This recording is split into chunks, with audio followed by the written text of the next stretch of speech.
I pledge allegiance to the flag of the United States of America and to the republic for which it stands, one nation, under God, indivisible, with liberty and justice for all. Yes, Madam Chair, I just want to let you know you've become difficult to hear again. You might need to move closer to the microphone. I'm almost sitting on it, but go ahead. Okay, that's much better. All right. I'll call the roll. Trustee Bussino? Here. Trustee Bussino? Here. Trustee Nevers? Present. Trustee Oliver? Here. Trustee Smith? Here. Treasurer Goodhue? Here. Clerk Posey here. Supervisor Dunn? Here. All members are present. Thank you. Next, we have the approval of the agenda items. I have two removals. One, appointment to the Planning Commission, and remove item number 16, replacement of backup server. Anyone else? Yes, Madam Chair, if I may, this is Trustee Nevers. I'd like to address agenda number 20 under trustees. After hearing of our governor's edict to enforce mandatory masks with a penalty of $500, I was outraged by this blatant power grab, and I began to formalize a resolution. After adding this resolution to our 22nd board meeting agenda, I felt I needed to phone Sheriff Wickersham to give him a heads up about what I was planning. We had a very cordial conversation. He explained his premise, and I'd like to share that with you now. He indicated that, let's say somebody comes to a restaurant not wearing a mask and was asked to please put on a mask. The person would refuse. They would be asked to leave. If that person refused to leave, then the sheriff would be called, and what would happen would be a ticket for trespassing and not a $500 fine. Sheriff Wickersham assured me he would not enforce the $500 fine. Now, I wear a mask, and I encourage everyone to wear a mask. However, I am 100% against criminalizing the act of not wearing a mask. I believe that to be unconstitutional. I felt I needed to stand on principle and for freedom. Therefore, after speaking to the sheriff and with his assurance he will not enforce the governor's $500 fine, I no longer see the need for the resolution, and I'm now asking it to be removed from the agenda. Thank you.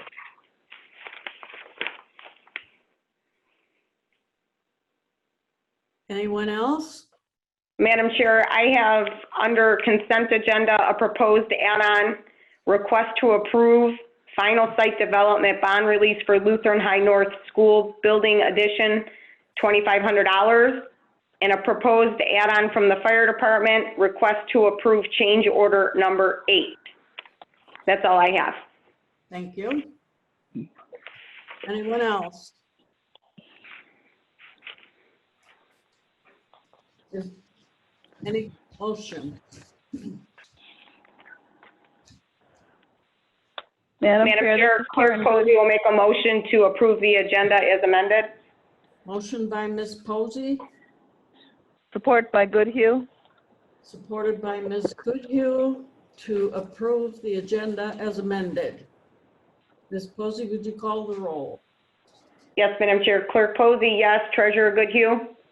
Yes. Trustee Bussino? Yes. Trustee Nevers? Yes. Trustee Oliver? Yes. Trustee Smith? Yes. Supervisor Dunn? Yes. That motion carries. Thank you. Next, we have the approval of the bills. There's 2 bill runs as usual. If you wish an item removed, please indicate so at this time. Madam Chair, if there are no issues with either bill run, I move that we approve both runs. Thank you. Motion by Ms. Nevers, Support by Goodhue. supported by Ms. Goodhue, to authorize the payment of both bill runs. Ms. Posey, would you call the roll? Yes, Madam Chair. Trustee Nevers, Yes. Treasurer Goodhue, Yes. Trustee Bucino, Yes. Trustee Oliver, Yes. Trustee Smith, Yes. Clerk Posey, yes. Supervisor Dunn. Yes. That motion carries also. The previous meeting minutes from July 8th are up for your approval. Are there any additions, deletions, or corrections? Madam Chair, Clerk Posey will make a motion to approve the previous meeting minutes from July 8th, 2020. Motion by Supported Ms. by Posey. Smith. Supported by Smith. Motion by Ms. Posey, seconded by Ms. Smith to approve the minutes from July 8th. Ms. Posey, would you call the roll? Clerk Posey, yes. Trustee Smith, Yes. Trustee Bucino, Yes. Trustee Nevers, Yes. Trustee Oliver, Yes. Treasurer Goodhue, Yes. Supervisor Dunn. Yes, that motion carries. The consent agenda is before you. These are routine matters that come before the board often. If anyone wishes to discuss an item on the consent, please indicate so at this time. Hearing none, this is Karen Goodhue. I want to make a motion that we approve the consent agenda as amended. Motion by Ms. Goodhue, Support by Nevers. supported by Ms. Nevers, to approve the consent agenda as amended. Ms. Posey, would you call the roll? Yes, Madam Chair. Treasurer Goodhue, Yes. Trustee Nevers, Yes. Trustee Bucino, Yes. Trustee Oliver, Yes. Trustee Smith, Yes. Clerk Posey, yes. Supervisor Dunn. Yes, that motion carries. Public comments. This is on agenda and non-agenda items. If you wish to speak to the board, raise your hand and you will have a 3-minute time limit. Okay, if you wish to raise your hand, please press *9 on your phone. We do have a couple people with their hands up. First person, your phone number ends in 3605. You have the floor. Hello, can you hear me? Yes. Hello? Yep. Okay. Jim Jellius, address on file. I just want to say I think Trustee Bucino's recent lawsuit against the Board of Trustees and the clerk and supervisor is nothing but a sham and dirty politics. Is this an attempt to draw attention to himself for his re-election bid? Is he so worried that he didn't get the employee PAC endorsement? Or is it just merely to discredit Clerk Posey? His support for Clerk Posey's opponent, Francisco Biondo, who not only isn't qualified for the clerk's job, but also has ties to legal counsel Thomas Sorty, who got her the deputy supervisor job. Bucino, who used to be against the dual role of legal counsel and HR director, now seems to be for it, as witnessed by his flip-flop vote to keep a Sorty. Why? What has he been promised? As a deputy clerk for this township for 14 years, I can tell you Clerk Posey is far and away the best candidate for the job. She has done an outstanding job the past 4 years and has served this township very well. I urge the voters to not believe all the lies and innuendo being spread by Trustee Bucino and his minions. It is a desperate attempt to get rid of her, Clerk Posey, who has in the past questioned several issues involving township legal counsel, who is also strongly supported by Trustee Nevers and Treasurer Goodhue. Most educated voters will see this lawsuit stunt is just to discredit Clerk Posey as dirty politics, fake news. I strongly support Christy Posey for clerk.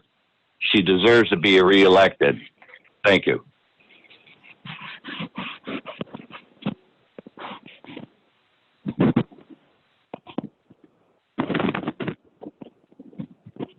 Okay, and next we have phone number 1120. You have the floor. Good evening. This is John Parkson, trustee candidate. My address is on file at the clerk's office. I'd like to really quickly kind of rebut that statement from Mr. Galios. Lies and innuendo. Clerk Posey admitted to putting this software on her computer at the last meeting. We, the residents, some of us, demanded an audit. We didn't get that. So I stand behind Trustee Busnall and the lawsuit to make sure that we get an independent audit. Now, I'd like to start by saying what was agenda item number 16, proposed add-on, replacement of the backup service, should have been discussion on placing an ethics board. I don't see that on the agenda. Apparently, many of you are in need of an ethics review. What do you not want discovered? Next, I'd like to ask Clerk Posey. You can answer this at your time of speaking. If you would, that would be great. Do you believe that you did anything wrong by violating the township's IT policy in 2018? Do you think you deserve a reprimand? If certain other board members did this, you would certainly be asking for their heads. We demand ethics now. Remember, August 4th, Parkinson for trustee. I yield the floor.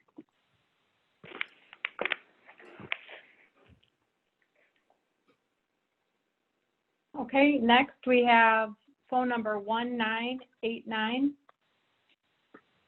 Thank you, and good evening, Madam Chairman and honorable board members. My name is Ed Carey. My address is 51404 Royal Links Court. I'd just like to take a few moments of your time to address the listening audience and urge everyone to support Christy Posey in her bid for re-election to the office of Township Clerk. If anyone deserves another term of office, it's her. She definitely has earned it. I've been in the election business for over 50 years, and I've worked both for and with many fine people during my career. And she is clearly one of the brightest and most capable individuals I've ever had the pleasure of working for. Now, her predecessor, Mike Kays, was a great guy and a well-respected clerk by all of his colleagues. And I'll always have a tremendous amount of respect and admiration for him. But if he was here today, I'm sure he would agree that Christy has done a great job of stepping in and taking over the clerk's office in his absence. You know, when Christy first took office, she was a hands-on student, if you will, learning the daily activities involved in running the clerk's office, and in particular, the election administration aspect of it. However, after several elections and handling the countless day-to-day issues that a clerk has to deal with, it wasn't very long before the student suddenly became the master. Her strength is clearly her commitment to preparation and detail, and she is both hardworking and motivated. She comes to each and every meeting extremely well prepared, and in board discussions, she has that rare ability to not only quickly and accurately identify the main issues of concern, but also offers viable solutions to the problem. Also, having been brought up in a political environment at home, she's learned how to handle a healthy dose of the bare-knuckle politics that comes along with holding office from one of the finest in the business. I believe that this mentoring has fostered an ability in her to maintain a calm and respectful attitude towards those with opposing views while aggressively and courteously debating the merits of an issue. When it comes down to qualifications, there really is no substitute than 4 years of day-to-day hands-on experience running the township clerk's office. So in closing, I would just like to encourage everyone, once again, to vote for Christy Posey on August 4th. She has both the experience and proven leadership ability to serve this township well into the future. Thank you for your time.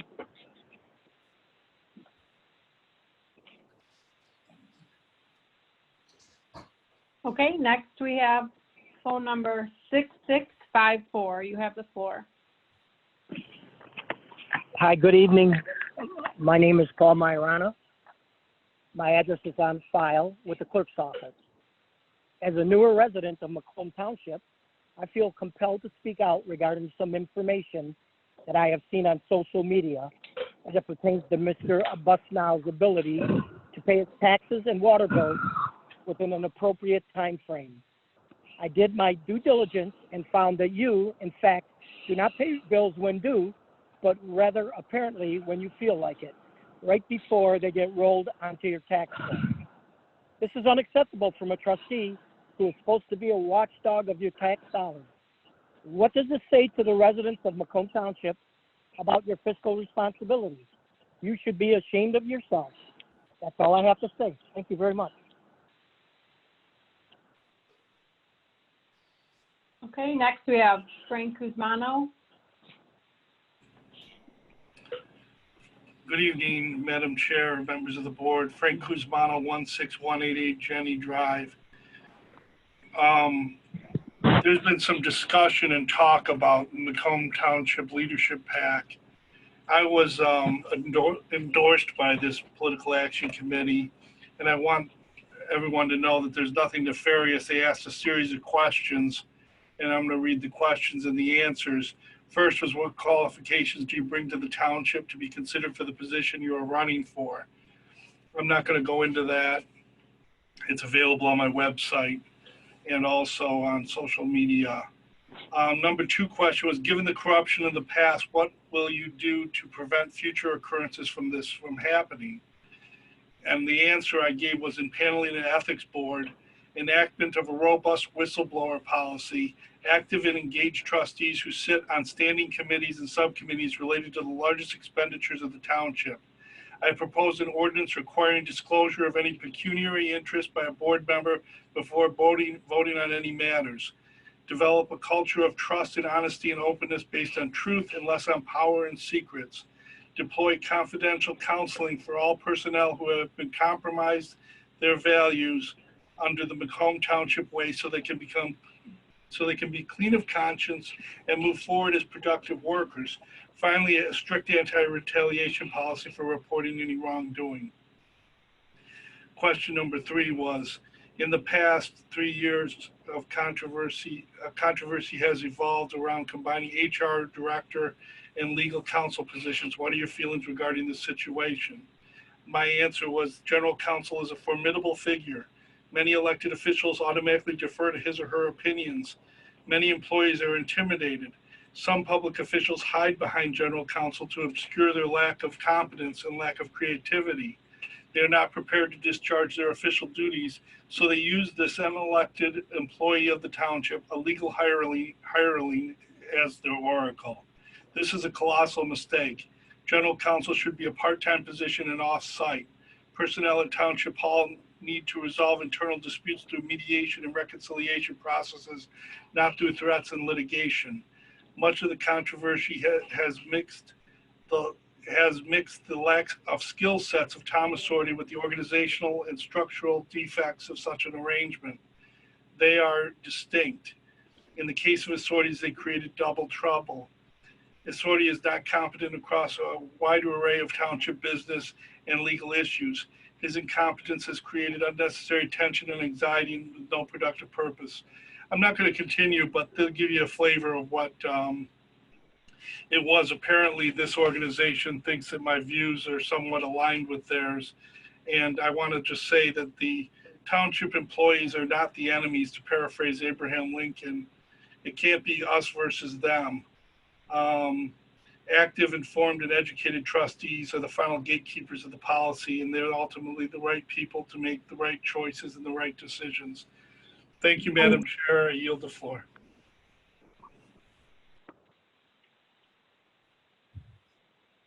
Next, we have phone number 0625. You have the floor. Hi, my name is Jimmy Pearsall. My address is on record with the township. I would like to comment to Mr. Bissonnet's lawsuit recently he filed against the township. Mr. Bissonnet, you stated that at the Laudermill hearing of Mr. Assorti on April 29th, that you were made aware of a situation regarding the township clerk and some software that she uploaded to her computer. You waited until 4 weeks before the primary election to see an audit regarding the situation. The township board denied your request to have an audit done on an issue from over 2 years ago. And the current IT consultant already stated that you had run an audit and had a second company verify their findings, which stated that there was no breach of any sort. This appears to be nothing more than an attempt to discredit the township clerk, as you do not and have not gotten along with her over the last 3.5 years. It is also 2 weeks before the primary election, and you are supporting her opponent, which, by the way, is not a property owner of the township nor a taxpayer of Macomb Township. This shows me, and should show the residents of Macomb Township, that you are no different than Mr. Bucci with regards to your underhanded tactics being used to discredit the clerk. Thank you.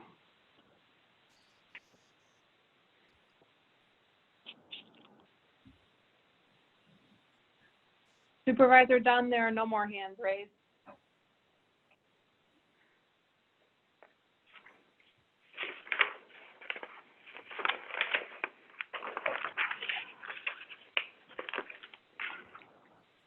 Anyone else?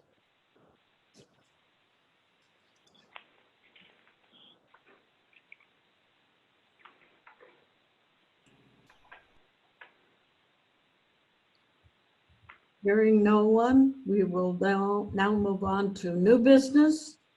And the first item is from the engineering department. And this is to schedule a public hearing for street lighting SAD, Special Assessment District, resolution for Pinnacle Farms site condominiums. Mr. Van Tiffelen, we're looking for a date. And Yes, ma'am. I see here you've asked for August 26th. Yes, that is correct. That's correct. Are all of the lots owned by the developer at this time? Yes, they are. Thank you. Any questions for Mr. Van Tiffelen? If not, Chair will entertain a motion. Madam Chair, this is Goodhue. I make a motion that we schedule the public hearing for street lighting SAD resolution for Pinnacle Farm site condominiums for August the 26th, 2020. Motion by Ms. Goodhue, Support by Nevers. seconded by Trustee Nevers.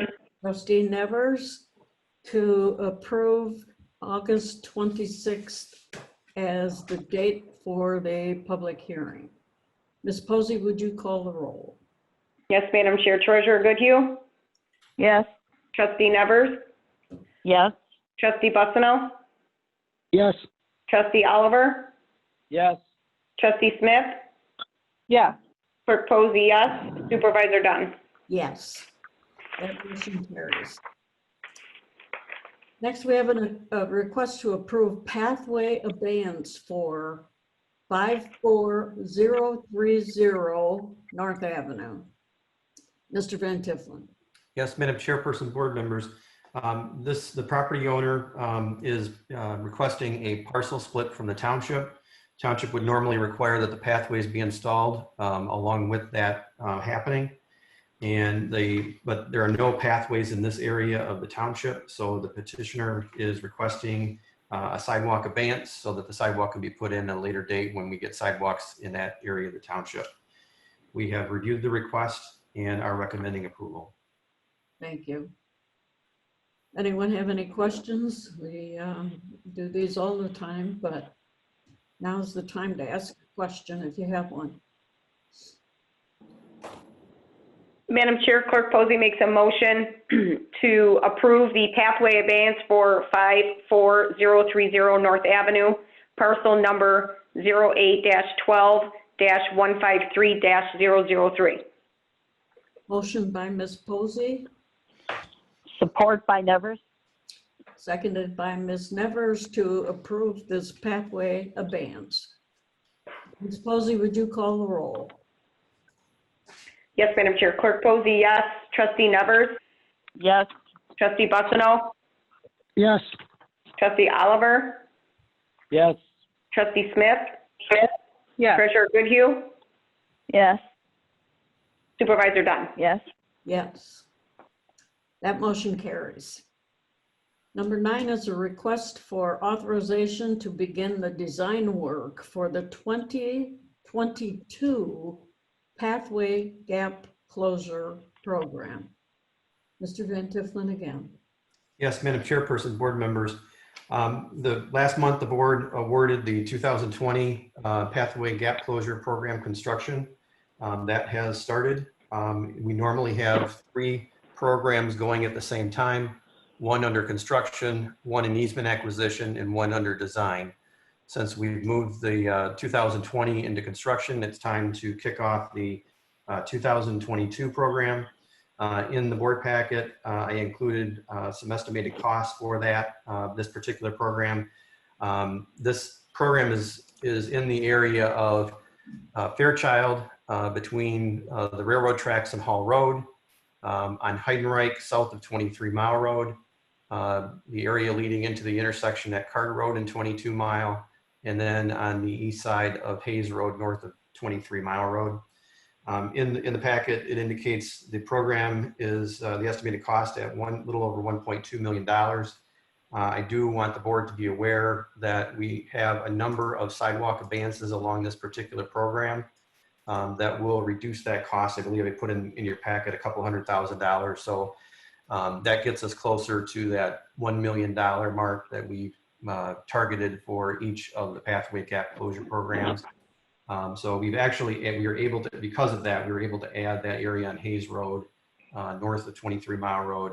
We've gotten a request from a resident in that area. So we thought that's a small enough program, or small enough area to add to the program, that it would get us right to about that $1 million mark. So with that, we are recommending approval by the Township Board. Thank you. Any questions for Mr. Van Tifflin? Madam Chair, this is Clerk Posey. I would just like to thank Mr. Van Tifflin with this constant work on the Pathway Gap Closure Program, especially during this pandemic. I'm sure most of you have noticed so many residents out walking and riding their bikes, and that a lot of that has to do with these Pathway Gap Closure programs that has allowed people to get to our parks and things like that, especially during this difficult time. So I just want to thank him for all the hard work he puts into this. And with that, I'll make a motion to request authorization to begin the design work for the 2022 Pathway Gap Closure Program. Motion by Ms. Posey, Support by Nevers. seconded by Ms. Nevers to begin the design work for the pathway gap closure for 2022. Ms. Posey, would you call the roll?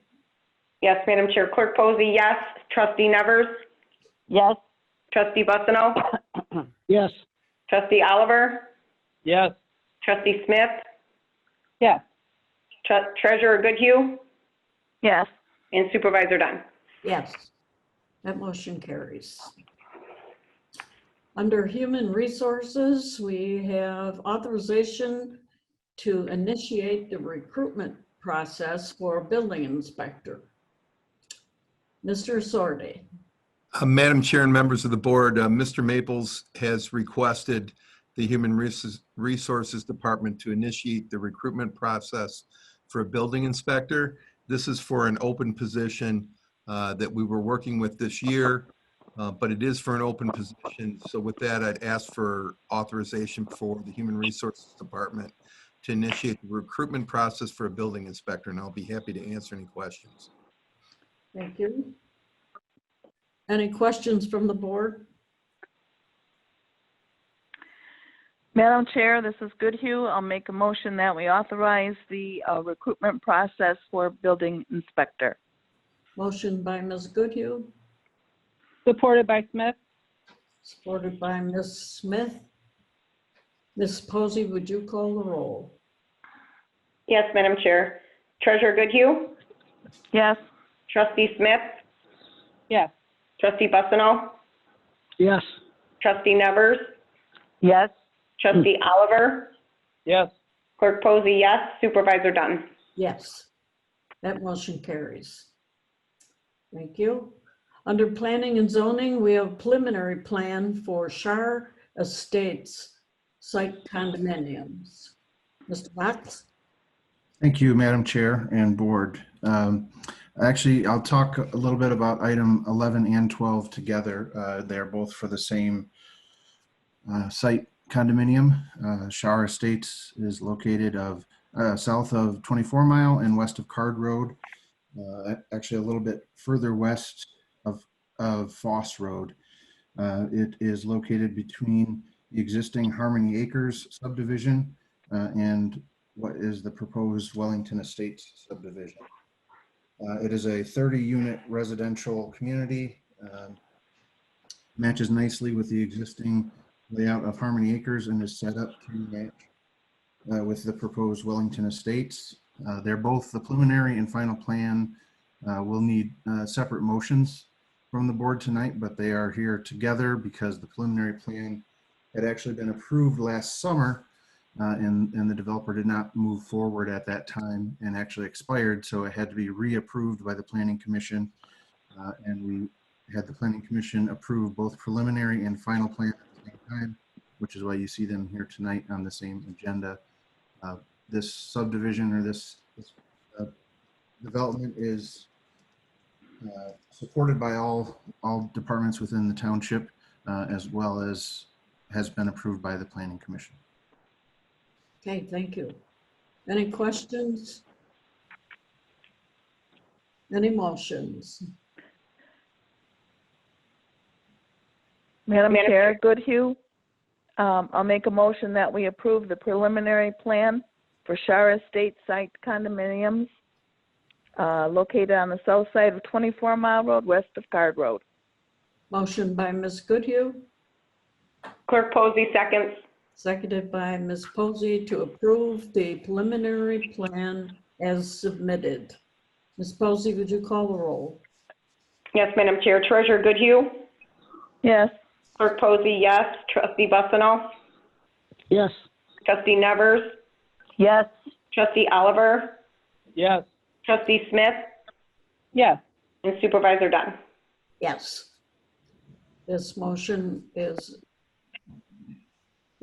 carries. Number 12 is for the same condominium project, Shara Estates, but it is the final plan. Mr. Box, do you have anything to add? No, not at this time. Any questions from the board? Madam Chair, this is Goodhue. I'll make a motion to approve the final plan for Shara Estate site condominiums.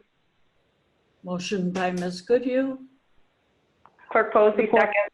seconded by Ms. Posey to approve this request. Ms. Posey, would you call the roll? Yes, Madam Chair. Treasurer Goodhue? Yes. Clerk Posey, yes. Trustee Bucino?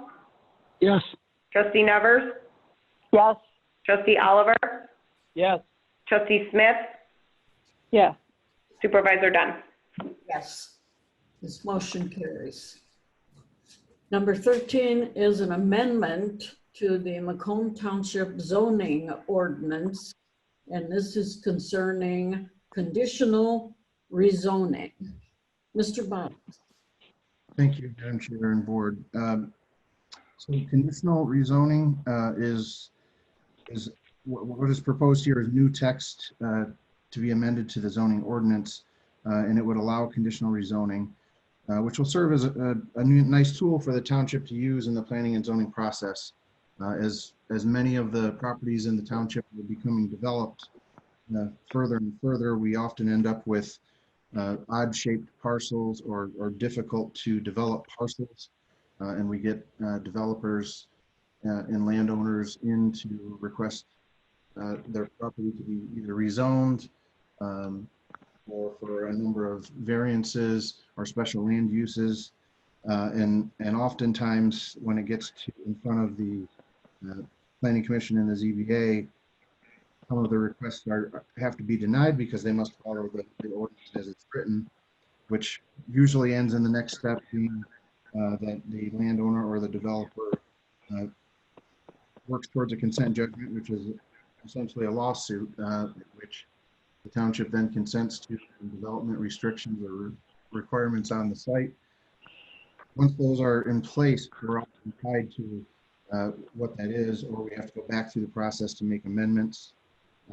Allowing conditional rezoning really gives the township a little bit more leverage and provides another public input. Once it goes to consent judgment, the local residents do not get to provide input on that.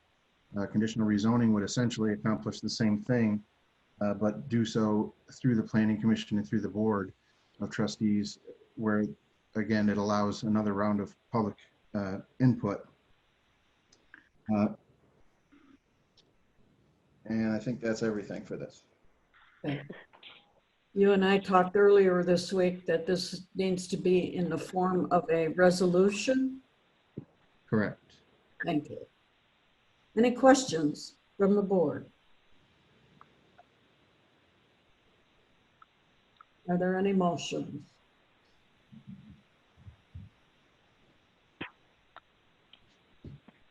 Madam Chair, this is Goodhue. I make a motion to approve the resolution of the adoption of a new ordinance to the Macomb Township zoning ordinance.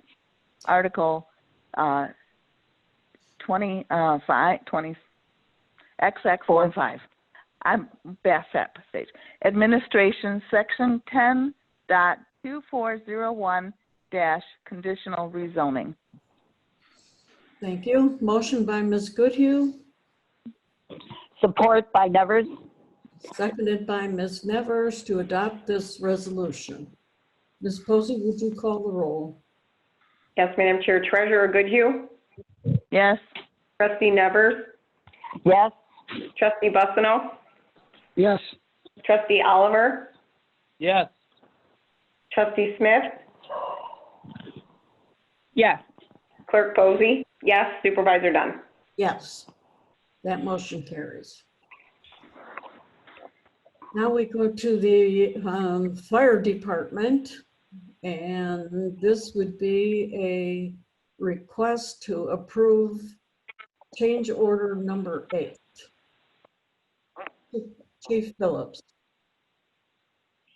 Actually, Supervisor Dunn, this is a request to adopt the 2020 to 2025 Macomb County Hazard Mitigation Plan. Okay, go ahead. I'm requesting your approval this evening to adopt the 2020 to 2025 Macomb County Hazard Mitigation Plan.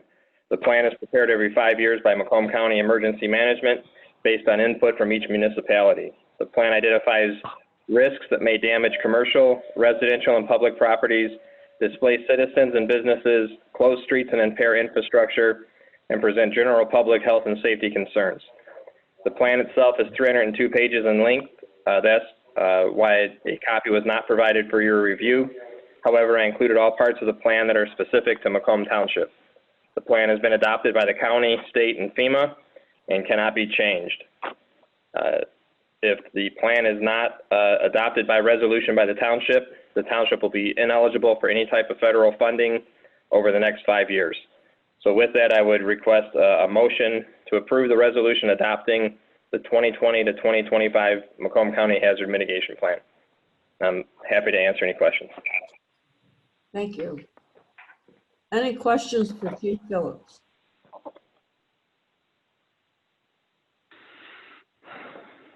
Madam Chair, this is Trustee Smith. I will make that motion to adopt the 2025 Macomb County Hazard Mitigation Plan. Motion by Ms. Smith,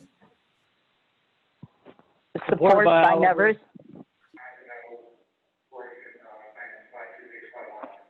seconded by Trustee Nevers. Ms. Nevers to adopt a 2020-2025 county hazard mitigation plan. Ms. Posey, would you call the roll? Yes, Madam Chair. Trustee Smith? Yes. Trustee Nevers? Yes. Trustee Bucino? Yes. Trustee Oliver? Yes. Treasurer Goodhue? Yes. Clerk Posey, yes. Supervisor Dunn. Yes, that motion carries. Chief, before you leave, are we not acting on a change order tonight? Madam Chair, that is on as agenda item number 22. Okay, thank you. You're welcome. Very well, we have taken off number 15 and number 16. So we will move to the treasurer's office. And this is a resolution approving continuing disclosure undertaking and Exhibit A. Ms. Goodhue. Yes. At the last board meeting, the board made a motion to and approved the making payments for the Oakland Macomb Interceptor Drainage District bonds. And we made a motion and approved the motion to make payments on that. With that, there is a little bit of a housekeeping problem here. We needed to approve a resolution as well. I did include the resolution in the board packet, and just for a matter of sake of time, I'm just going to read the portion that is actually the resolution. On the second page, number 1, the supervisor, clerk, and treasurer of the township are each individually authorized to cooperate with the drainage district in preparation of the official statement. The township hereby agrees to undertake continuing disclosure in order to enable the purchasers of the bonds to comply with the requirements of SEC Rule 15C2-12.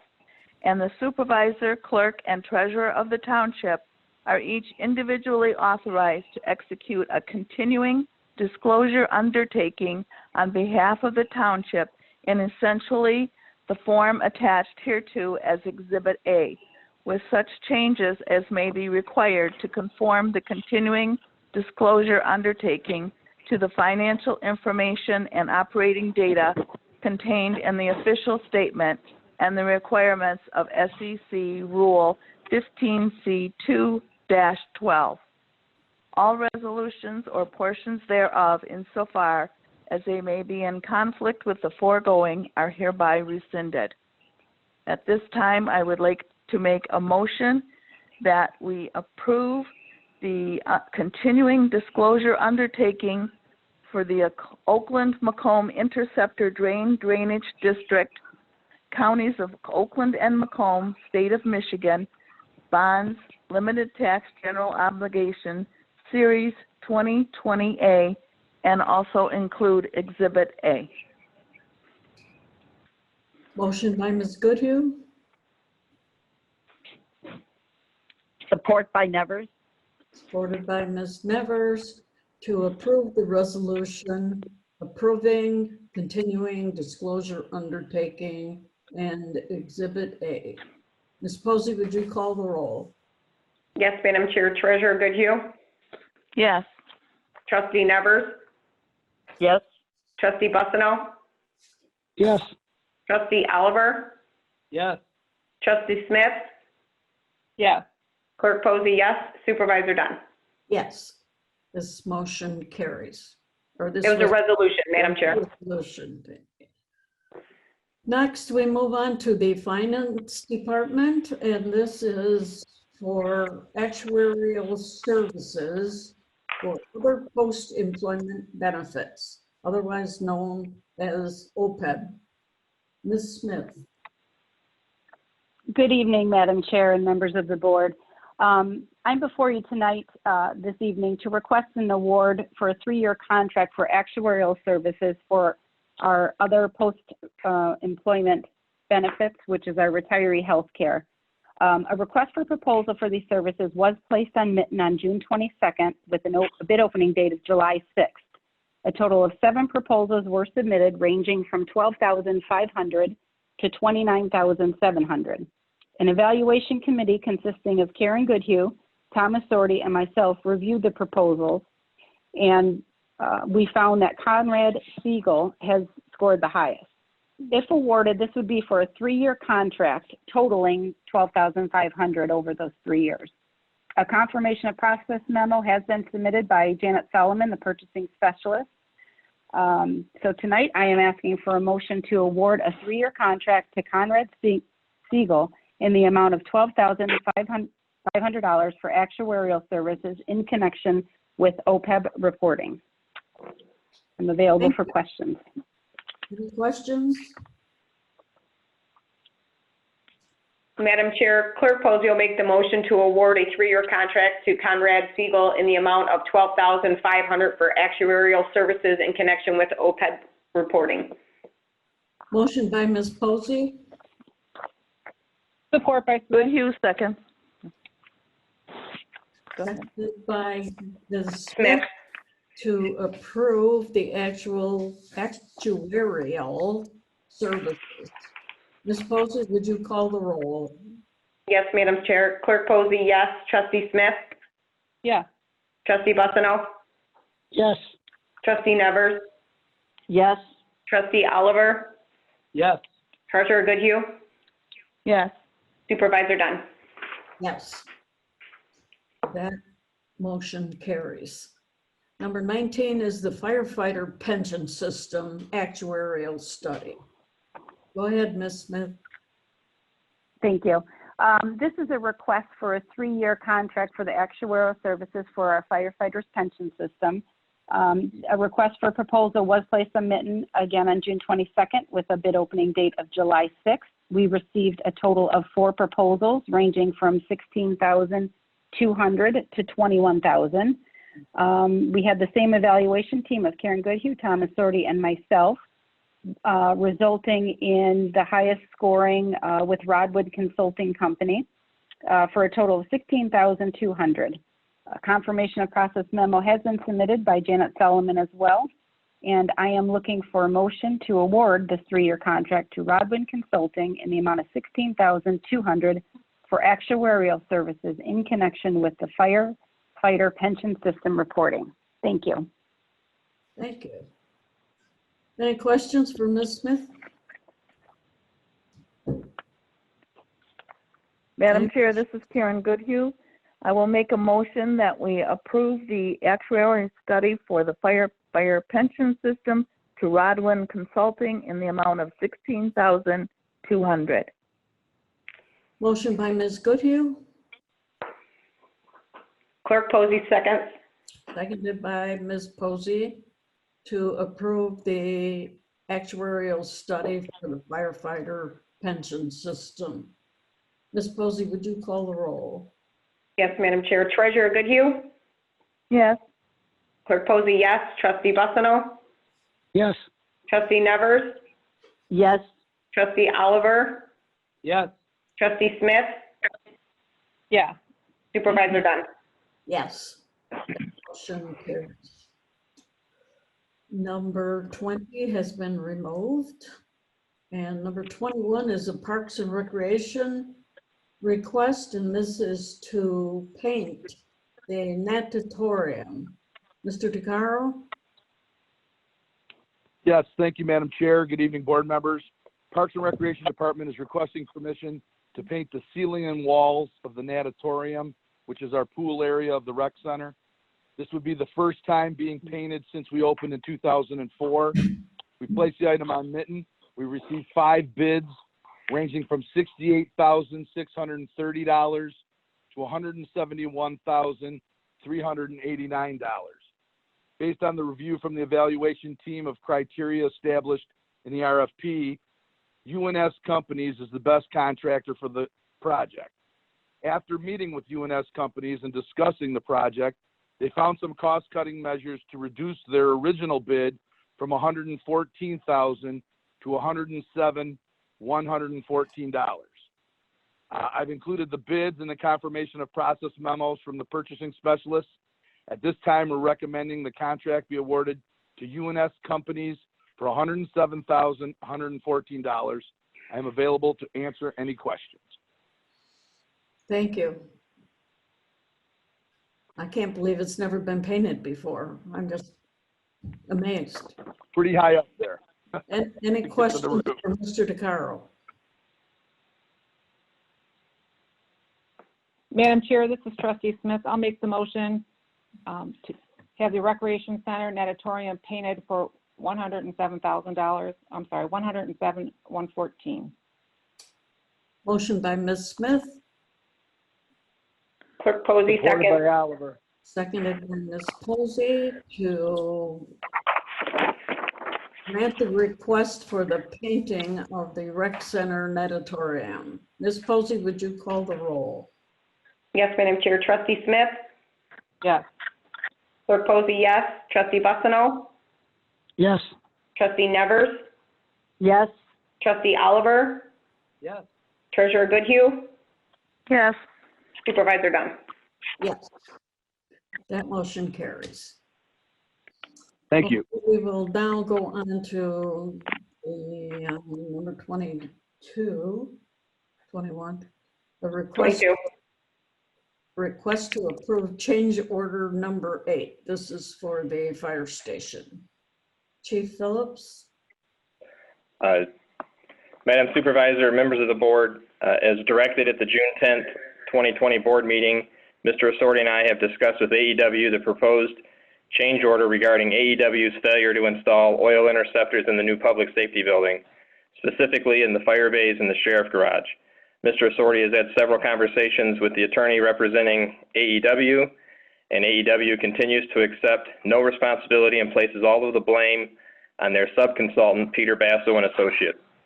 In January of 2020, I was informed during temporary certificate of occupancy inspections that we could not wash any of the fire trucks inside of the new fire apparatus bays due to an oil interceptor not being installed. This is a requirement by code, and when contacted, AEW immediately contacted Peter Basso and Associates. Several meetings were held, and it was discovered that the sheriff garage also did not include the required oil interceptor.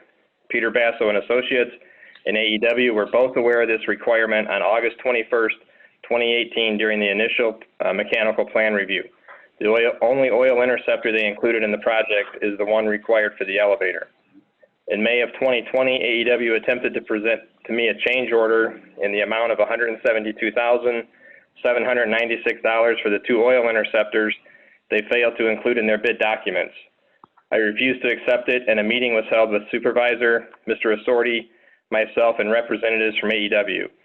AEW was adamant during the meeting they would not pay for their error and presented us with a letter indicating Peter Basso and Associates would reimburse the township $89,948.06 for their portion relating to the error. Per AEW, this leaves the township responsible for $82,847.94. Construction is to a point that the oil interceptors have to be installed, or the project will be delayed further than it already is. Per the contract with AEW, if both parties cannot come to an agreement, mediation is required. And with that, I will turn it over to Mr. Assorti as he can provide the board with the latest update. Thank you. Mr. Assorti, are you there? Yes, sorry, I was trying to unmute. Can you hear me? Yes. Okay, Yes. all right. So we've had multiple conversations with the AEW's insurance appointed attorney. We've tried, Chief Phillips and I have tried to see if we can get this matter resolved. As late this afternoon, we received additional communications with them indicating that if the change order that, to resolve the issue as far as the payment from Peter Basso and Associates, we would have to sign a release. Otherwise, we need to sign the change order to move forward. So I'd be happy to answer any questions that anyone has as well. Thank you. Any questions for either Fire Chief or Mr. Assorti? Trustee Oliver here. Yeah, I got a couple questions. Peter Basso, once they realize that there was a breakdown and they missed this item. The Basso company, they paid their share of the of what was missed. Is that what I understand? Can somebody answer that? No, they haven't paid anything. They're stating that they will pay $89,948.06 of it. However, as Mr. Assorti just indicated, according to the attorney, they're now indicating that the only way they will pay that is if the township signs off that we won't follow up with any additional legal action against either Peter Basso or AEW. Or AEW. So, if I understand this right, if we take the 89,948, then we're still out 82,847. Is that the way I understand it? And the 82,847 is AEW's portion.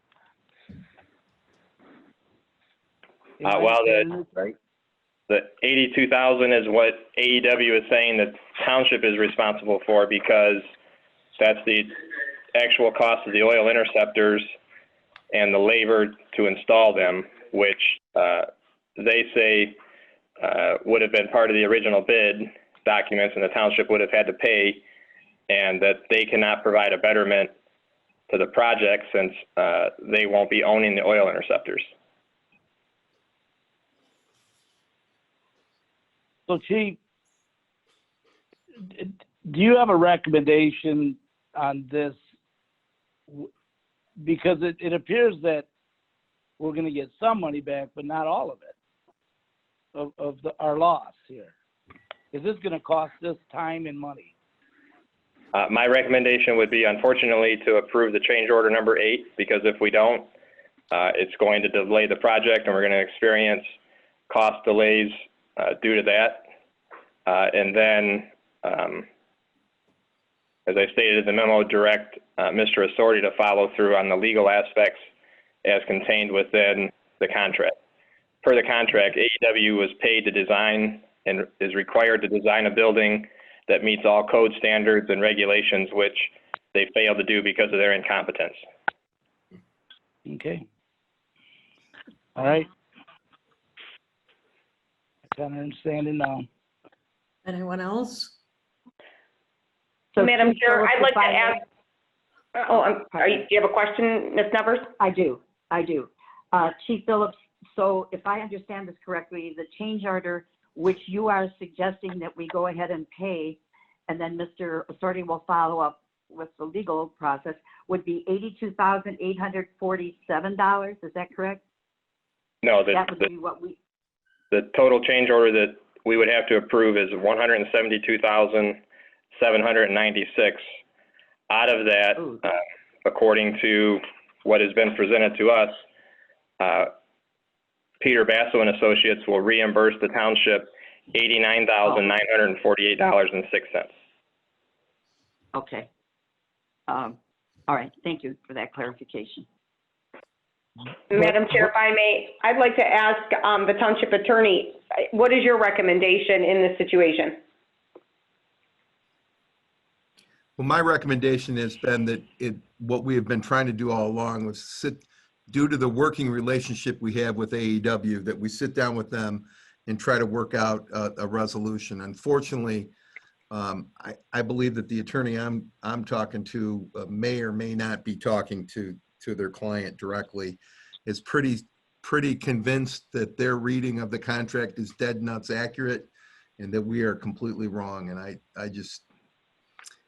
think that Chief Phillips is correct, that we're in a position that we pretty much have to sign a change order. There's going to be significant risks associated with delays and additional costs. Okay, thank you.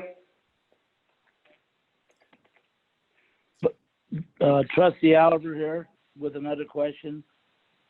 So if we follow through with change order number 8, you're still recommending, Chief, that we follow through with legal actions with AEW. Correct. It's Yep. my standpoint. I could be wrong, but AEW has breached the contract. They were paid. They were required by contract to design a building that meets all code standards and regulations, and they have failed to do that. Okay. So that leads me to another question. We're not totally complete. Is AEW still representing us on that engineering for that building? Correct. They are the architect on the project. Okay. How's that going to work going forward? Are you comfortable with having them going forward? I don't think there's anything that we can do at this point. They have to finish it. All right. Okay. I would strongly recommend the township consider the use of AEW because, as I've indicated previously, they are completely incompetent. You're talking about future jobs. Correct. Thank you. But you feel they have to finish this building now? Correct. They're required by contract, and they have to do what has to be done to finish it. Okay. Thank you.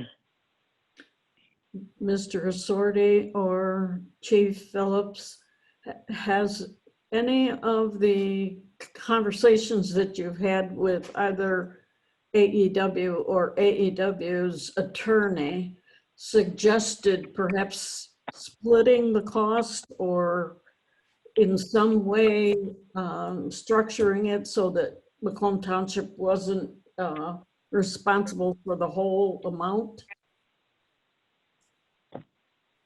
Madam Chair, this is Thomas Sorty. We've had multiple discussions with the parties involved, and we've, including me directly, have made comments over and over that the amount in controversy is approximately $82,000. That all the parties, if we get involved in heavy litigation with all the parties, the litigation cost to everyone is going to obviously exceed that amount. That it would be reasonable and sensible to sit down and try to resolve this and talk about it. And the answer we got back was exactly what Chief Philp has indicated to you, that Peter Basso and Associates would pay for the approximately do I have that right? Yeah, $89,000. $89,000. Yeah, $89,000, and that we'd pay the rest. Gee.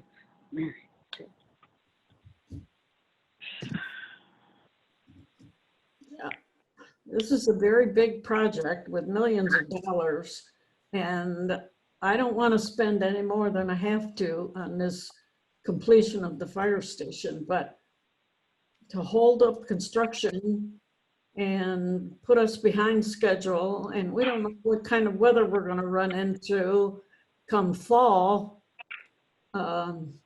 It seems like finding a method to divide up the cost would probably be the way to go, but I'll leave it up to the experts.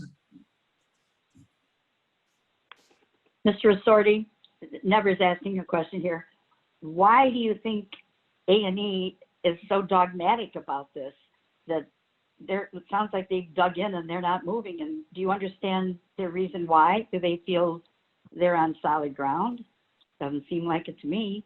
Well, I think Chief Phillips has laid out their position, and they're looking at it from a hard contract interpretation language, that we would receive a betterment.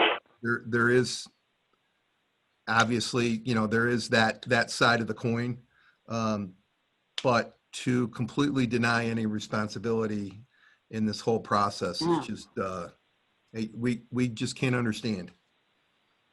Okay. I'm having a problem understanding it as well, because their reputation is on the line here. Thank you for your answer. Any more questions? Trustee Alvarez, another question. So if we pay the change order, will we continue trying to get our money from AEW in any way, shape, or form? or we just gonna let AEW get off scot-free on this mistake? Oh, I would, as I stated in the memo, I would request that, as was done at the last meeting on June 10th, that Mr. Assorti be directed to follow through with the contract language for mediation. Now, do you need that in the motion? Yeah, it should come with the motion for the approval of the change order. Okay. Anyone else with a question?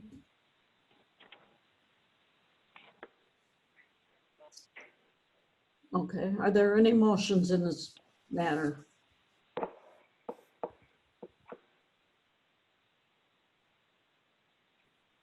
Madam Chair, Trustee Oliver, Yes, I would take the recommendation of the chief and pay the change order number 8 in the amount of $172,796 even, and I'd also add to direct our legal to follow through with the language in the contract of that building. motion by Mr. Oliver, Supported by Smith. supported by Ms. Smith. Correct? Yes. That's correct. Thank you.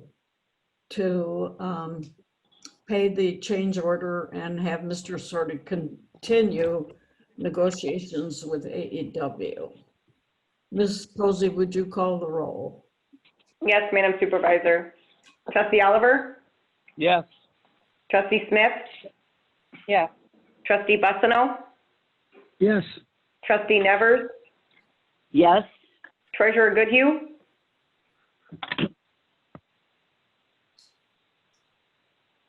Treasurer Goodhue? I'm sorry, I was unmuted. Yes. Clerk Posey, yes. Supervisor Dunn? Yes, that motion carries. Thank you, Chief. Thank you, Mr. Assorti. That's the last of the agenda items. We'll move on now to board comments, and this evening we'll start out with Ms. Nevers. Okay, I can begin. During our last meeting, Trustee Smith stated the company N1 Discovery did an audit in 2018. Well, it appears facts are stubborn things. N1 Discovery never did an audit of the illegally installed software program on the clerk's township computer. When that software was discovered, Ms. Case asked for an immediate off-site meeting with legal counsel and the supervisor regarding this illegal installation because she was that concerned. After days of discussion, and for whatever reason, our supervisor told them both to shut it down. I hope our supervisor remembers that discussion and remembers that decision. Now, regarding my statement about what should have been a unanimous vote to bring in a forensic auditor regarding this matter, I recollect the vote all of us made regarding the investigation of a hostile work environment against Mr. Assorti. I also recall his complete exoneration in that investigation. The important thing here, however, is that the entire board wanted to get to the truth of that allegation, and all voted in the affirmative at that time, as I remember. So facts are stubborn things. Ms. Posey admitted she installed the illegal software program and had no idea who paid for it. Now, in order to have installed that program, the clerk had to have been given administrative rights. Those rights could have only been given by one of two sources, and BPI has already indicated they did not know how the clerk got those administrative rights. To summarize, Ms. Case is now indicating there was no breach. However, that does not mitigate or diminish the fact our clerk illegally installed software on her computer. Facts are stubborn things.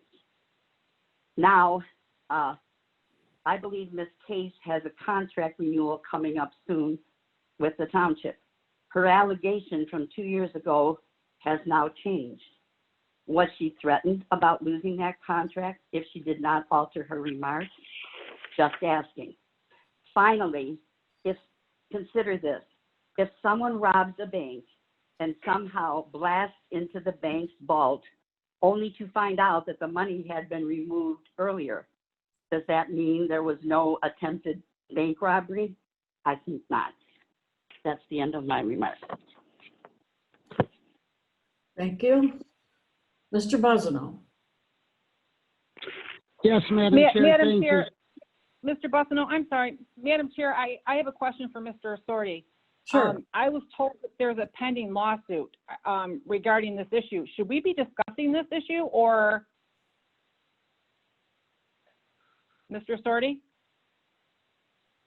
I'm sorry, there's been what? I had a hard time hearing.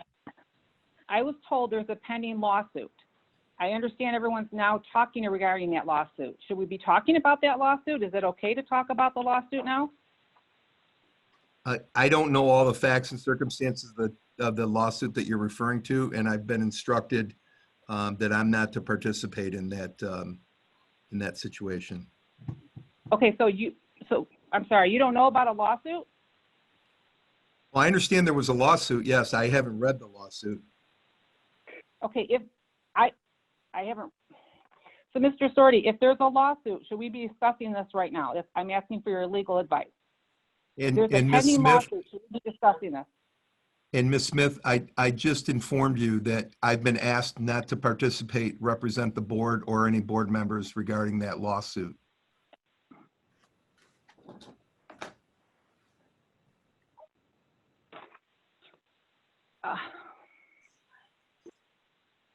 So we have no legal counsel to direct us on this matter? If you're asking if you can go into closed session to discuss pending litigation on if it involves settlement or litigation strategy or trial preparation, you can go into closed session on that. Nothing else would prohibit you or the board from discussing pending litigation. Okay. I'm sorry, Mr. Bussino, go ahead. Yes, thanks again, Madam Chair. I got a few comments tonight, reflections on some things that are going on. As a public educator, those in my profession believe in the journey of lifelong learning. The selection cycle has become quite the learning process for me. I am learning and saddened that the political process has sunk into a low that many have never seen before in our community. I am not alone in expressing this sentiment. In fact, I'm going to use the words of a trustee who is experiencing this in his own town. He's an elected official from a large neighboring township who I respect. This is how he characterizes the current state of affairs in a recent post on social media for his community. By far, these are his words. By far, this has been one of the dirtiest and most nasty trustee campaigns I've ever seen. Threats leveled against me, my wife and daughters, deceitful mailers filled with lies and attacks on social media are near daily occurrences. While the unhinged grenade throwers slash us in the open, their puppeteers stay hidden in the shadows, camouflaged in a facade of integrity. Despicable. I could not have framed a better statement than he did. I'm sorry. I hear some noise going on. Can everybody hear me? Yes. Okay, it happened last time I made some comments too. I could not have framed a better statement than he did. It has been my experience that those who attack with such malice hurt their own reputations much more than those who they are trying to hurt.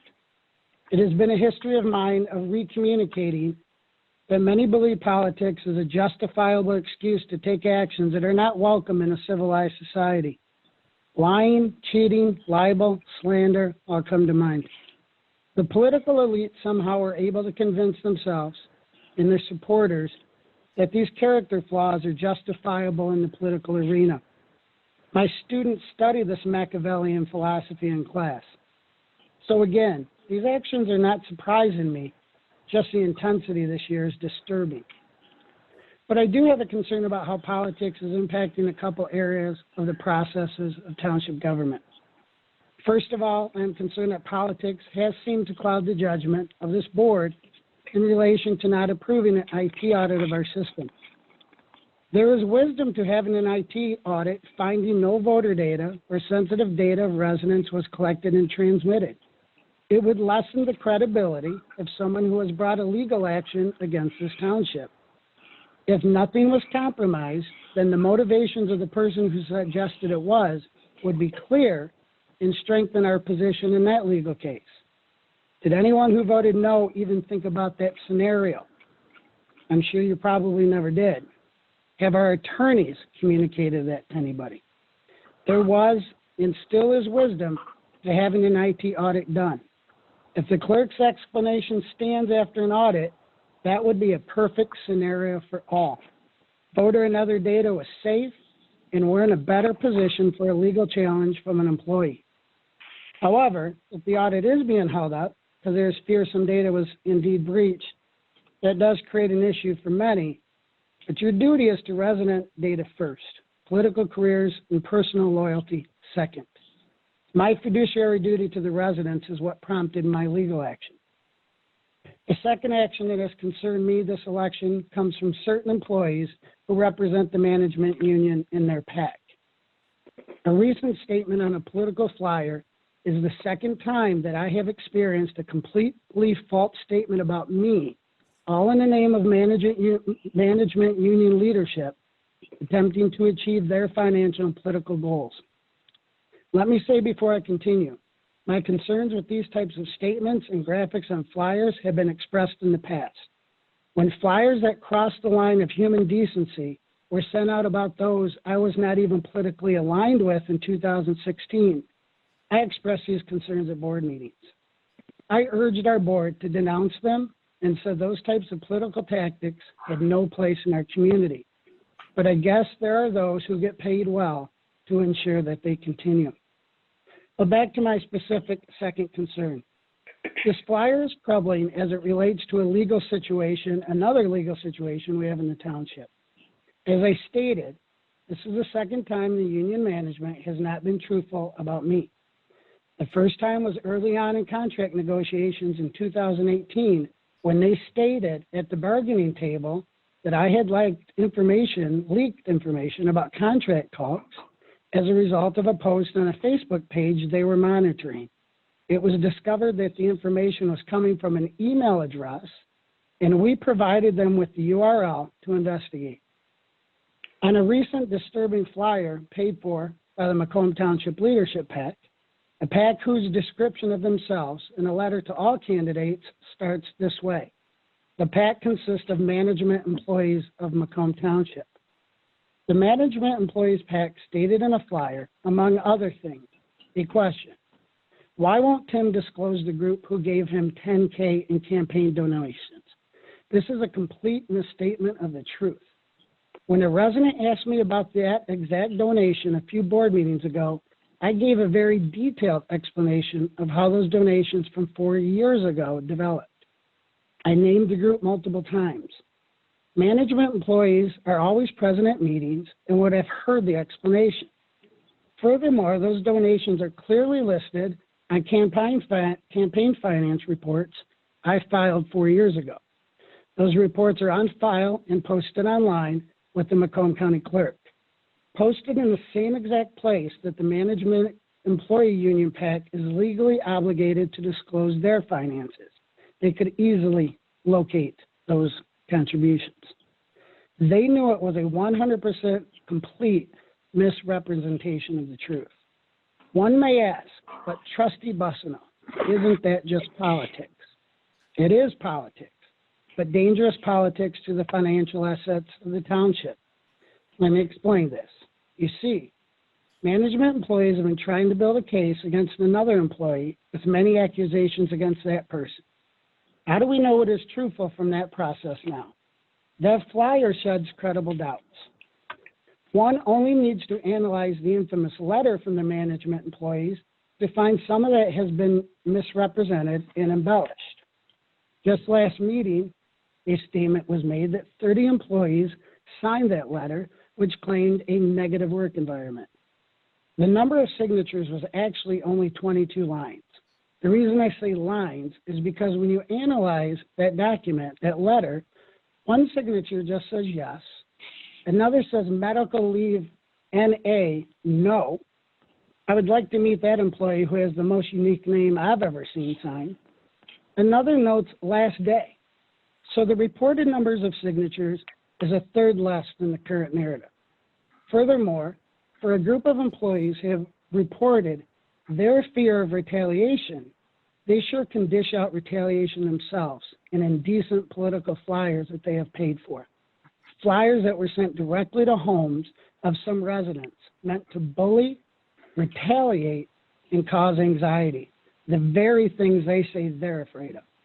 I can't believe anyone on this board sees this as responsible behavior based on what we are facing legally. For those employees that have reached out privately to state that they did not approve of the flyer, I thank you. That's it for my remarks. Thank you. Ms. Smith? Thank you. Madam Chair, is Mark Croner on the line? Mr. Corner, are you there? I am here. Thank you. Mr. Croner, this is Trustee Smith. I guess I'm going to give my question to you. If there's a pending lawsuit, number one, should we be talking about the case? My advice would be the best thing to do at this juncture, based upon the fact that it's a pending lawsuit that's been filed by one of the trustees against the remaining board of trustees and the supervisor and the clerk, that a discussion not be had at this point until the facts and circumstances of the lawsuit can actually be properly investigated. I understand that it's only been recently filed and only recently been served.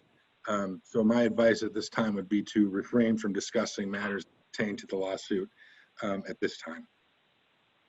Thank you. Okay, thank you, because we're hearing about this lawsuit. I haven't heard anything from Mr. Sordi if we were served, if the board was served. I haven't heard anything if the board was served. The reason being, if Ms. Nevers is asking questions and Mr. Busnell is making his statements, I have statements that I would like to make, but I wanted to ask the attorney, if I should be making any statements, and you're telling me I shouldn't make any statements, correct? Well, I'm telling you that you can make statements.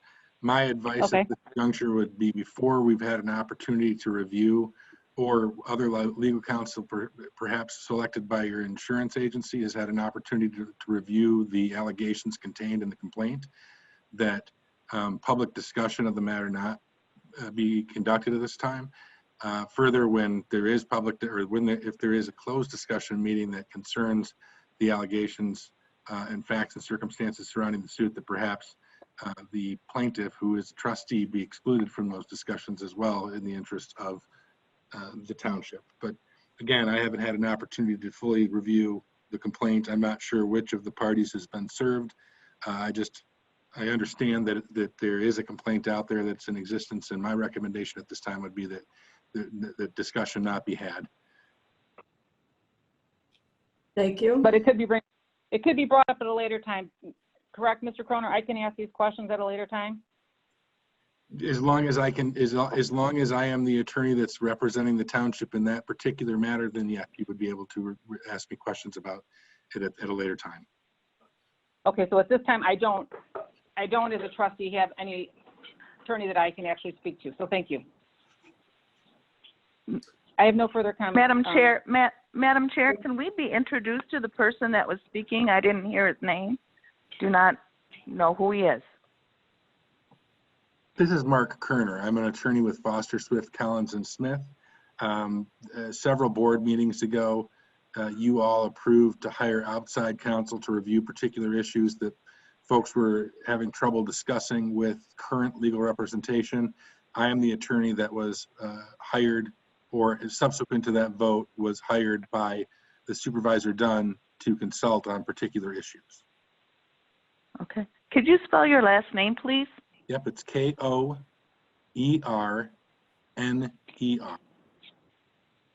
Okay, thank you. Madam Chair, this is Thomas Sorty. Yes. To be clear, Ms. Smith, I indicated that I was not aware of anyone being served. I have not been served, and I think I stated that. If I haven't, I haven't.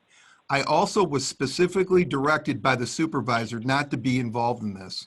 So I find it, well, I appreciate your fact. I appreciate the fact that you indicate that you don't have an attorney to refer to. That's not by my choice. I am counsel for the township, but it's not my choice not to be able to give you advice at this point. What? Mr. Sorty, you understand what I'm saying? I assumed that if we were served, that you would contact the board to let us know I didn't receive anything, and you're saying that we haven't received anything. I have questions. I'm not a lawyer. I know procedure, and I have a whole series of questions that I wanted to ask. I just wanted to ask legal if I should or shouldn't say anything. And what I told you was that I am not aware of the township being served. I have not been served as a representative of the township. And I've been told not to be, that I will not represent anyone on the board, the township itself, or anyone else, that it would be handled by others.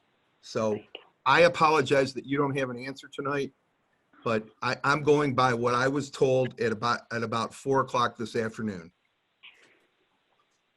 Mr. Sorty, you do not owe me an apology. I would like to talk to legal counsel, and at this time I can't. You're telling me that you were told not to, and that's fine. And when I have a lawyer that I can talk to regarding the case, I will do that. I just don't want to speak out of line. And Madam Chair, if I could interrupt for a moment, this is Trustee Nevers. I was not served, as far as I know, at all. No one has given me anything. Excuse me. Okay. Ms. Nevers, you've already spoken. Ms. Smith, do you have any other questions? No, I don't at this time. No? I do not. Thank you. Thank you. Mr. Oliver?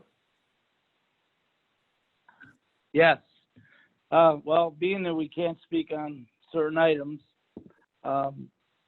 is Chief Phillips still on the line? Chief, are you there? Okay. Then I have no other comments. Thank you. Ms. Goodhue? Yes, I'm unaware of any lawsuit and what it pertains to, so I don't know if I'm going to be out of line or not with my comments, but I don't believe I am. Illegal software has been installed on township computers. The clerk has admitted she did it. She said she was doing her due diligence, as all trustees should. Yet due diligence on this matter has been denied. The clerk says we voted against Mr. Assorti's investigation. I know I did not, as I thought it would look like I was not confident he did nothing wrong.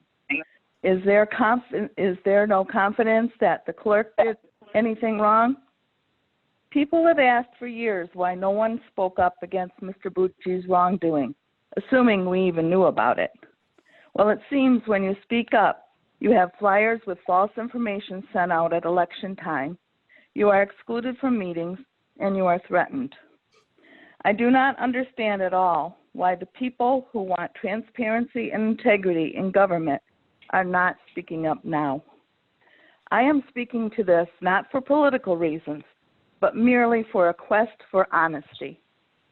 I believe when you see something that is not right, not just, not fair, you have a moral obligation to say something. Thank you. Ms. Posey? Thanks, Madam Supervisor. I want to first start off with an update on our election coming up. We currently have 19,500 ballots issued and mailed, and we have a return rate of about 40%.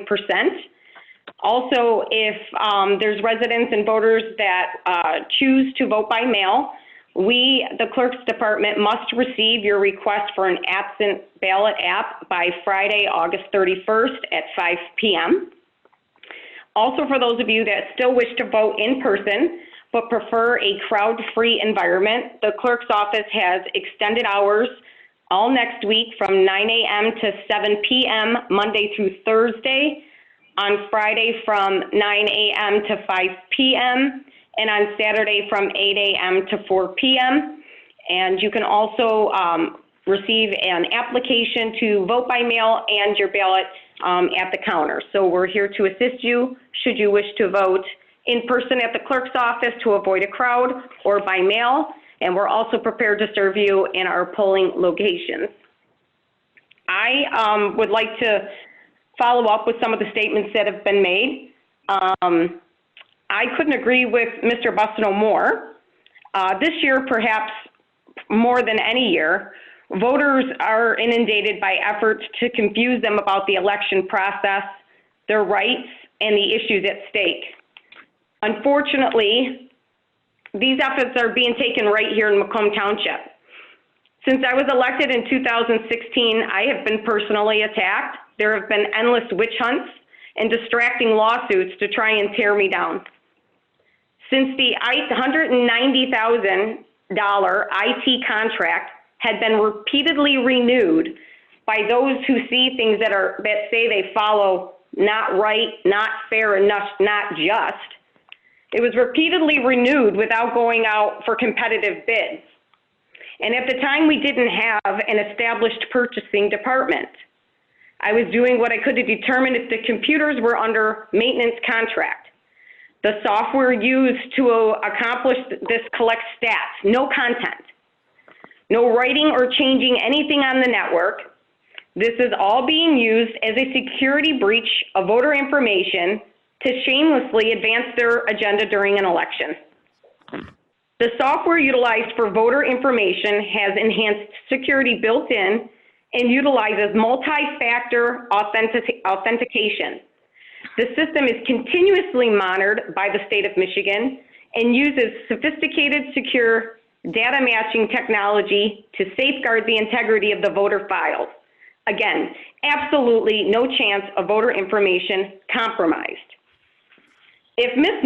Nevers and Mr. Bussino is truly concerned about data loss and cybersecurity, I would welcome it if he joined me, or if they joined me, in strengthening our IT systems. We can do this by supporting competitive bidding for IT services, by including performance metrics in IT contracts, and holding our service providers accountable to meet the performance obligations. What is their agenda? Many have asked me. Why do you feel that they continuously go after me? I can easily explain that. I have been extremely vocal against the combined HR legal counsel agreement with total compensation of $206,437. I have stood strong behind the employees that have expressed a conquer and control atmosphere allegedly created by the individual in this position. I am against the attorney not having to get board approval on contracts in excess of over $95,000 for prosecution services. These services are provided by someone handpicked by the township attorney and all other contracted legal services. So do the math. This is a lot of money. In my opinion, this group of individuals will stop at nothing to prevent me from being reelected and replaced with someone who will vote yes and do as told, because I will never be one of them. Once again, Trustee Bussino's actions are quite confusing to me. Simply 3 months ago, he said to me, everything that comes out of Mr. Sorty's mouth is a lie. He's terrible for this township and completely disrespects specific board members. Today, he supports a statement by Mr. Ristori on information he held on to for 2 years and strategically brought it up 1 month before an election. This was an effort to undermine the confidence in our election system and my ability to do my job. I urge the voters to do their research, watch the Meet the Candidates videos on our website, and simply choose the clerk that will stand up to the bullies, has the experience and knowledge to perform the statutory duties, which are numerous, technical, and legally essential to the proper operation of municipal government. But most importantly, will continue to vote against the combined HR legal counsel agreement for the betterment of the employees and for the township. I agree with President Trump's statement regarding all these lowball attacks. The voters are sick and tired of it. That concludes my comments for this evening. Thank you. I have a couple things. We have extended the contract for GFL, and one great thing that came out of that was that our residents now have a direct line into GFL Waste Services.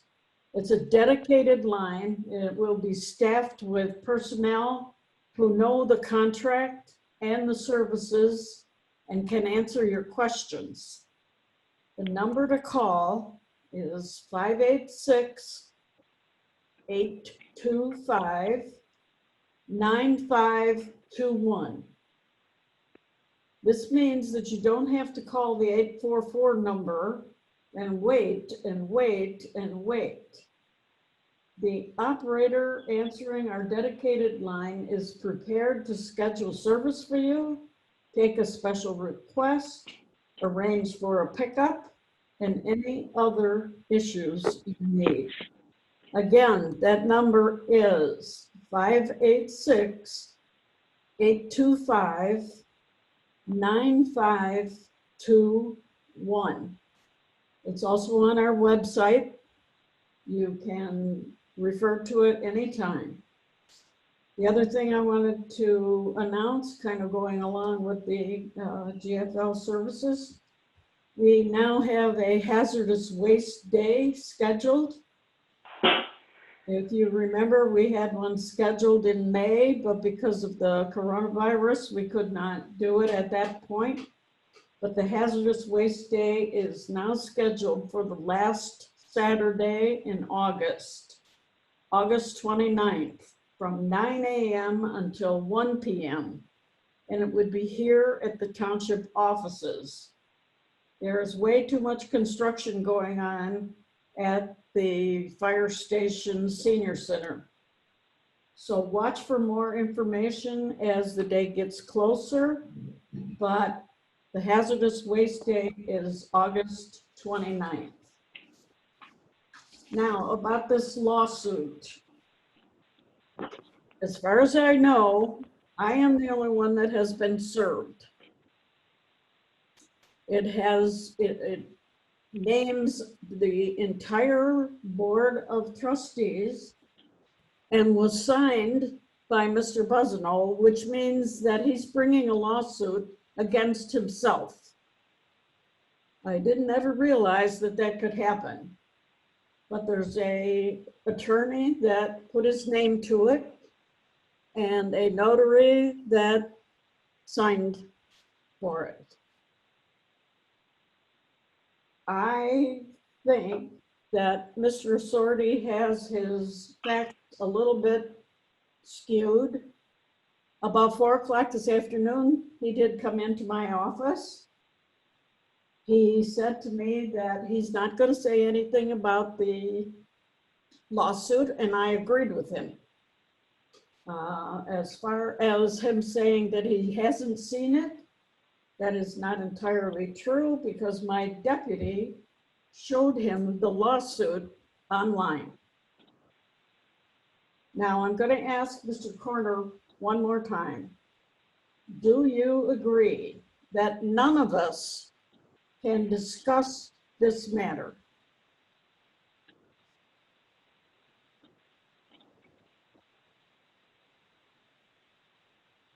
Mr. Corner?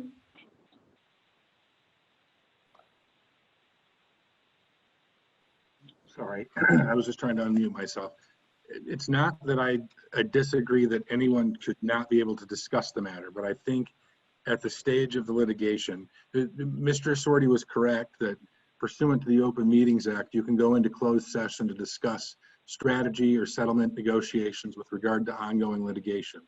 My position is at this point, the facts and circumstances, understanding that the lawsuit has only been served upon you as the supervisor, and the other board members are not aware of the contents of it, except for the fact that it was filed by Mr. Trustee Bussino, that at this time, it would not be appropriate to discuss it until everyone has had an opportunity to review the facts. And at that time, I would suggest to you that any discussion that occurred relating to this particular lawsuit be conducted during closed session. Mr. Corner, one more comment, and that is that it's on social media. The whole lawsuit is on social media. That's the, and I think somebody had mentioned that to me previously. The fact of the matter is that once a lawsuit is filed with the circuit court of any county within the state of Michigan, it's essentially a public record. So there wouldn't be anything that would preclude it from being posted on social media. I just think that discussions of the allegations probably need to wait until everyone has had an opportunity to review the allegations that are contained within the complaint itself. Thank you very much. That's all I have for this evening, and that concludes the business for this evening. Is there a motion to adjourn? Clerk Posey makes a motion to adjourn. Motion by Ms. Posey, Supported by Nevers. seconded by Ms. Nevers to adjourn. Ms. Posey, would you call the roll? Yes, Madam Chair. Clerk Posey, yes. Trustee Nevers? Yes. Trustee Bussino? Yes. Trustee Oliver? Yes. Trustee Smith? Yes. Treasurer Goodhue? Yes. Supervisor Dunn, yes. Oh, sorry, yes. Thank you, and this meeting is adjourned.